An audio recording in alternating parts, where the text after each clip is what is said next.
On Paul with your weekly update for January 23rd. Although Congress was back in session for scarcely more than a day last week, private citizens across the country managed to cause an uproar felt across Capitol Hill. The uproar took the form of hundreds of thousands of phone calls to both senators and representatives, urging them to oppose two draconian new bills that threaten the free and unbridled flow of information on the Internet. On Wednesday last week, dozens of prominent websites like Wikipedia, Reddit, and Craigslist were blacked out in protest of two bills known in D.C. jargon as SOPA and PIPA. SOPA is the House bill, PIPA is the Senate companion. These bills ostensibly will combat Internet piracy, and of course, we are also told they will help us wage the never-ending war on terror. What these bills actually do is force website owners to police the Internet, create entry barriers to the only relatively free and open medium of communication, and threaten to break the technological structure of the Internet itself.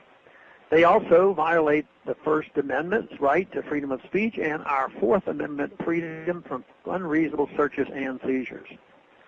SOPA and PIPA have been drafted not only without respect for the Constitution, but also without an understanding of how the Internet works.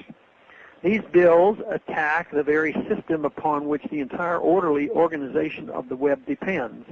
Search engines, Internet service providers, advertising sites, and sites with user-generated content such as Facebook, YouTube, and Twitter. All magnificent creations of the market are directly threatened by these bills. They will be held responsible if even a single of the millions of users post even one link to a website that a copyright holder claims is violating a copyright. Note that under the bills as written, the Department of Justice or a copyright holder do not have to prove that their copyright was violated. They simply have to claim copyright infringement, and an entire site is shut down, and the owner of the site is required then to prove its innocence. The burden of these regulations on the Internet will be enormous, shifting resources away from productivity and innovation and into monitoring and censoring. It turns Internet companies into voluntary tools for big brother government, further eroding our constitutional rights. As is typical of so many bills in Congress, SOPA and PIPA were not crafted to make life better for the American people, but rather were written at the behest of big business trying to enlist the federal government as its strong arm. For example, the Motion Picture Association of America spent more than $1.2 million so far lobbying for their passage.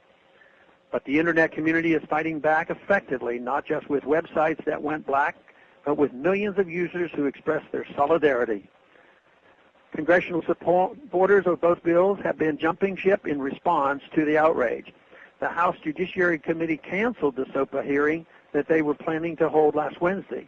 The House leadership announced that they have no intention of bringing this bill, and at the end of the week, Senator Reid announced he was postponing the vote until a compromise could be reached. The American people are speaking, and with their continued grassroots effort, the marketplace for free ideas and communications will prevail over government controls and censorship. Thanks for calling this update. A new update is placed on this number, 888-322-1414, every Monday. The written text can be found on my website, www.house.gov/Paul, under the heading Texas Straight Talk. Thanks for calling.